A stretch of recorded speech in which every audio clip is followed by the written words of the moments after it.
Hey guys, what's up? Welcome back to the FordTechMakuloco channel. So today we are working on a 2018 Ford Focus RS 2.3 liter EcoBoost, of course. But the vehicle model really doesn't matter. It's the fact that it has an EcoBoost engine.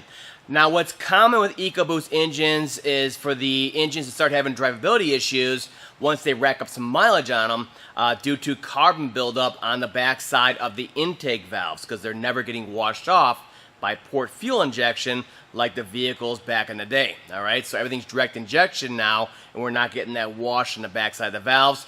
Once it builds up enough to disturb airflow, you will get cold start misfires and stuff like that happening to it. So this customer has about 44 or 48,000 miles on it, and he brought it in for a couple fluid services and to get the valves cleaned on there. So we recently purchased a full-on Walnut blasting system to actually clean these professionally and clean them right. So I wanted to walk you guys through the process real quick, show you what it's all about, and show you what a difference it makes when you use the Walnut blaster on the valves. Makes them super smooth so the air can flow properly into the cylinders once again.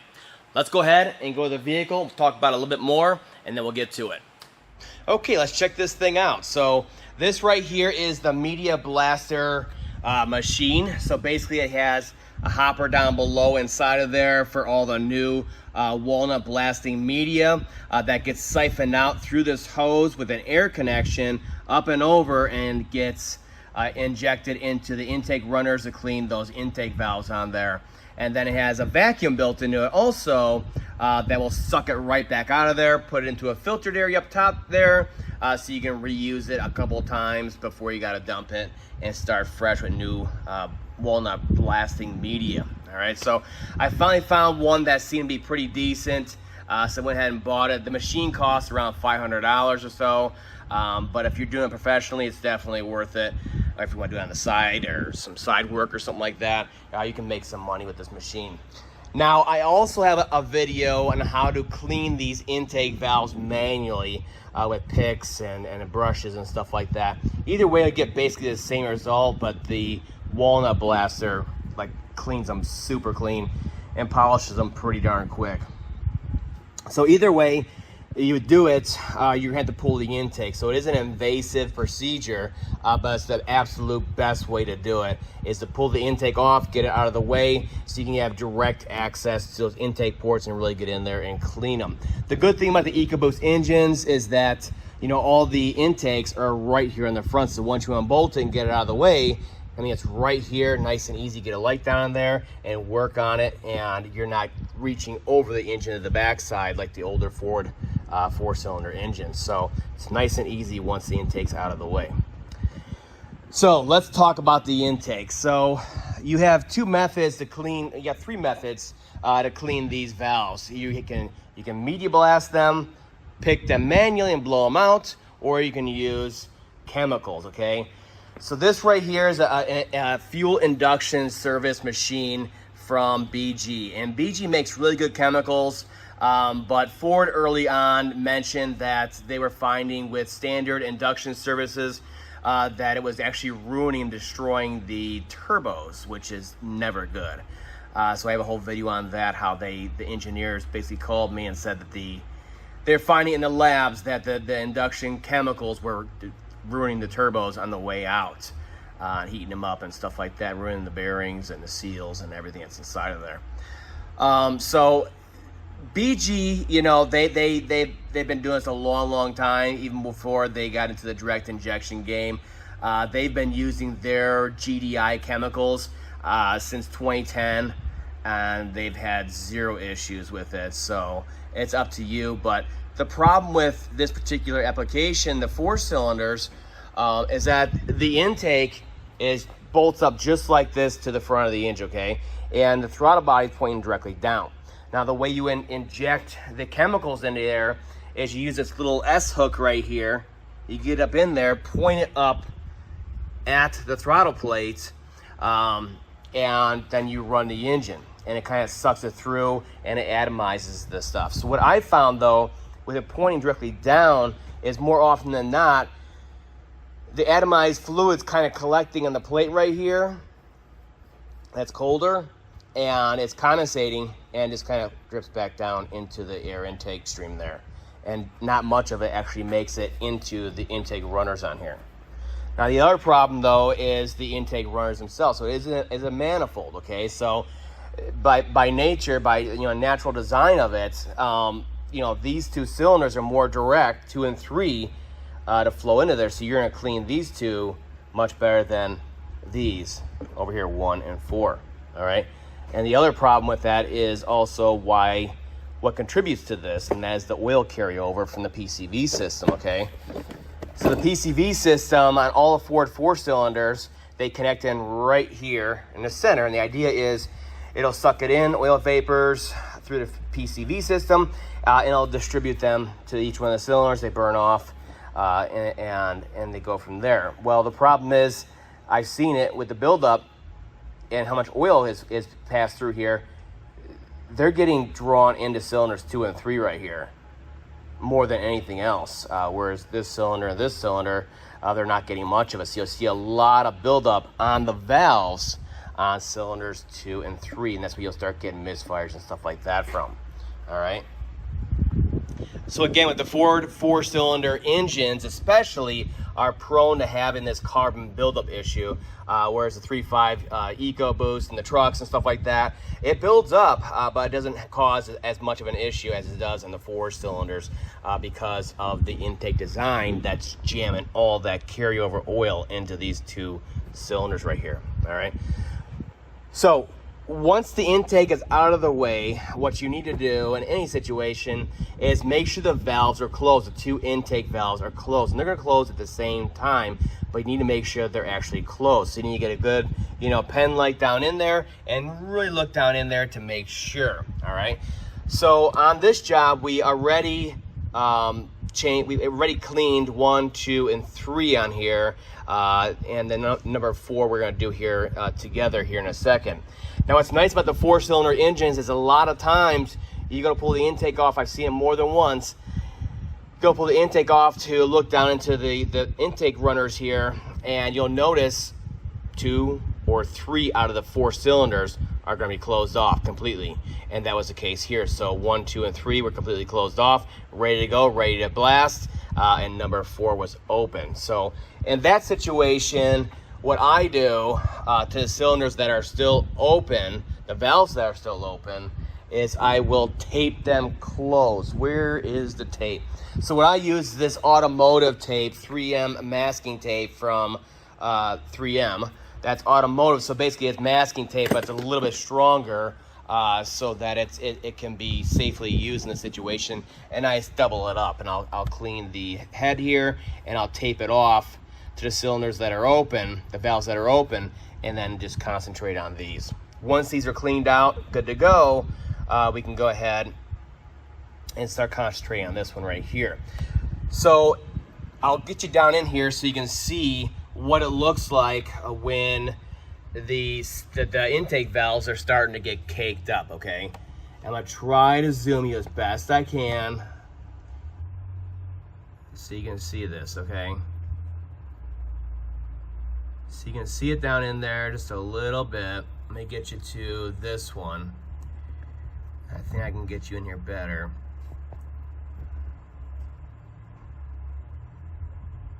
You can see it down in there. See that mushrooming of carbon deposits on the valve stem and even the tip there? Yeah, that's what caused the disturbance in the airflow and the misfire issues, performance issues, mileage issues, stuff like that.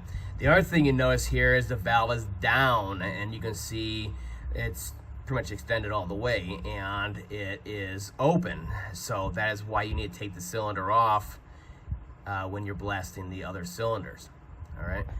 So let's look at the other cylinders and the job I did on these. So the rest of them on here were just as bad as that one, if not worse. And you can see them. Look at that. So it not only cleans the valve stem there, but it also cleans the port of any kind of carbon buildup. See that one, and it gets them pretty smooth. It definitely cleans off all the carbon anyway. So you see how these, they're clean, but you can see they're all closed also. It's very obvious they're closed. Get a good pen light down in there, and you can see they're closed. So it's nice and easy. I went right ahead and just started cleaning these all up. Look at that. Not too bad, right? Compared to, you know, something like this. Yeah, so that's what we're doing. So the way that you get in there and close the valves for the next cylinders that you're working on is you simply need to turn the crankshaft. So all three of these are clean right now. We're going after number 4. So we need to turn the crankshaft. Make sure you turn it only clockwise, especially in the 4 cylinders. And then you're just going to turn it until the valves on this one close on the cylinder you're working on. So they're fully closed and we're safe to blast it or pick it manually. Now remember, once you close the valves over here, you probably open up these valves right here, at least partially. So if we're over here blasting, we got to tape off these cylinders now, okay? So the way you do that is, you know, most of these 4 cylinders, they have 21 mil crankshaft bolt on them. And like I said, you have to turn it, you got to turn it clockwise only, okay? Because a lot of them have these diamond-like coated washers on them, and there's no actual keyway on the crankshaft. So you just get a nice socket on there, pull down the pan underneath here, you know, the skid plate, so you can access it, get it on there, and then you just simply turn it. 4 cylinders are really easy to turn. You turn them clockwise, and then check on your valves, make sure they're closed up top there. Now this is where it's best to have a helper turning the crankshaft as we are watching the valves, make sure they close all the way. Go ahead. Okay. You can see it's coming up, and then you'll notice as he's turning it, all of a sudden it's not moving anymore. That's it. Stop right there. It's fully closed. So we'll go ahead and check the other one. And you can see it's much better in person, but that's the idea. And again, you look at other cylinders, you're going to notice that they're going to be open. Let's see, like number 2 right here is now open. No, it's hard to see. So that's why you need to tape off the rest of the cylinders. We just had this one left to do. So it's actually a pretty simple setup on here. So we have the cleaning wand on here, and it has air coming from the air compressor into here. There's a valve right here, trigger right here, and then this big tube right here is for the actual walnut blasting media. As the air passes over, it creates a Venturi effect, picks them up, and it drags it out with it. So you have air pressure and media. And what you do is you take the vacuum attachment that's part of the same tool, and this thing really sucks. It's a really good vacuum. It really sucks some air. You attach it to this right here, which is an adapter, a generic adapter. You stick the wand into here, and then you put it out the other side like that. And then you get it down in here, you would turn the vacuum on, okay? And then you get the wand down in there, and you just kind of work it around up inside of there, all around the valve, media blasting it, while this right here sucks out, you know, most of the actual media itself. And then you can just go ahead and use an air wand after that and the vacuum attachment to get the rest of it out to see how clean it is. So it's a very simple process, and this vacuum attachment makes sure that, you know, we don't make a huge mess in the engine compartment. So we'll go ahead and do a cleaning on this one, and we'll see how it looks in the end. So we'll go ahead and turn on vacuum. This is big time. Put it in there, okay? Safety glasses on. Put it down in there. Get it way down in there. And hit it.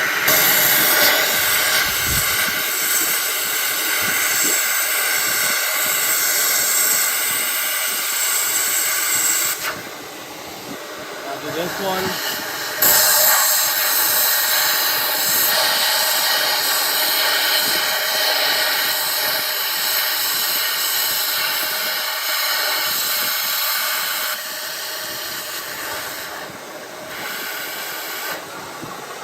Then I'll take the air,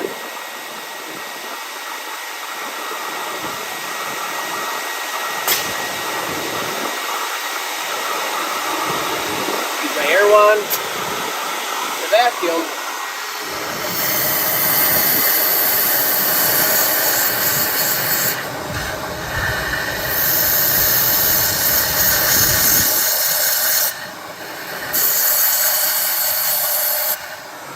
then you'll be able to check down in there for your progress.